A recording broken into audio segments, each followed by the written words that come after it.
Prezident İlham Əliyev martın 20-sində imzaladığı əfv fərmanı bugün tam icra olunub və azadlığa çıxanlar arasında Avropa Şurasının siyasi məhbus kimi təqdim etdiyi şəxslər də var. Prezident onun ünvanlanmış əfv müraciətlərini, məhkumların səhhətini, ailə vəziyyətini, cəzanın çəkilən müəyyən hissəsini, həbsxanalardakı davranışlarını nəzərə alaraq 114 şəxsi azadlıqdan məhrum etmə cəzasının çəkilməmiş hissəsindən azad edib. Bir məhbusun isə cəzasının çəkilməmiş hissəsini yarıyadək azaldıb. Mənim ən xoş günlərimdən biridir. Həmçinin mənim valideynlərimin. Bundan artıq bizə sevinc ola bilməz. Çox sağ olun. Allah köməyiniz olsun. Əfv olunanların bir qismi Azərbaycanın müstəqilliyi və dövlətçiliyinə qarşı törədilmiş əməllərdə, habelə ağır cinayətlərdə iştiraka görə məhkum edilmiş şəxslərdir. Onların arasında 1994-cü ilin oktyabrında silahlı dəstələrin tərkibində Gəncə şəhərində dövlət çevrilişinə cəhdə, digərləri isə Daxili İşlər Nazirliyinin sabiq xüsusi təyinatlı polis dəstəsinin əməkdaşları və digər şəxslər olaraq 1995-ci ilin mart ayında hakimiyyəti zorakılıq və ələ keçirmək məqsədi ilə Bakı, Qazax və Ağstafada konstitusiyalı dövlət orqanlarına qarşı sui-qəsdə iştirak edib.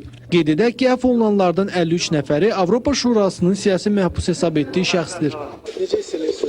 Gördüyünüz kimi, şükür elhamdülillah. Elhamdülillah, yaxşıyım.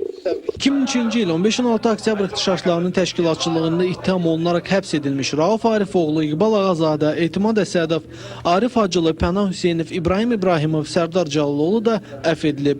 Demokrat Partiyasının baş katibi Sərdar Cəlaloğlu və Ümid Partiyasının sədri İqbal Ağazadə hesab edirlər ki, onların azadlığa buraxılması beynəlxalq təşkilatların təzyiqi nəticəsində mümkün olub. Yeni Musavat qəzetinin baş redaktoru Rauf Arifoğlu isə dedi ki, dövlət başçısı bu addımı bir il əvvəl atmalıydı.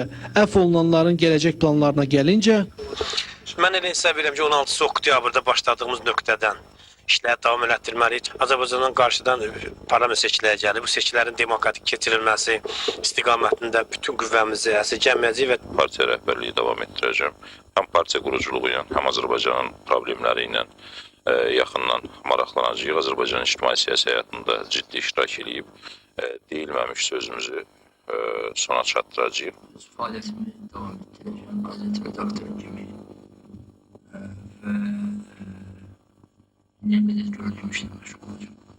Xatırladaq ki, Avropa Şurası Parlament Assambleyası Azərbaycan hökumətinin siyasi məhbus problemini qurumun apreldə keçiriləcək yaz sessiyasına qədər həll etməyə çağırmışdı və bildirilirdi ki, əks halda Azərbaycanı aşbada xoşagəlməz hadisələr gözləyə bilər. Azərbaycanın Avropa Şurası Parlament Assambleyasındakı nümayəndə heyətinin rəhbəri Səməd Seyidov hesab edir ki, Azərbaycan artıq siyasi məhbus problemini həll edib. Azərbaycan-Avropa Şurası münasibətləri normal və konstruktiv şəkildə cəryan edəcək və aprel sessiyasında Azərbaycanla bağlı hansısa bir məsələnin mövcudluğu artıq gündəmdən çıxmış kimi hesab etmək olar. Avropa Şurası Parlament Assambleyasının siyasi məhbuslar üzrə xüsusi məruzəçisi Malcolm Bruce isə Prezident İlham Əliyevin imzaladığı əfv fərmanını təqdirə layiq hesab etdiyini bildirib.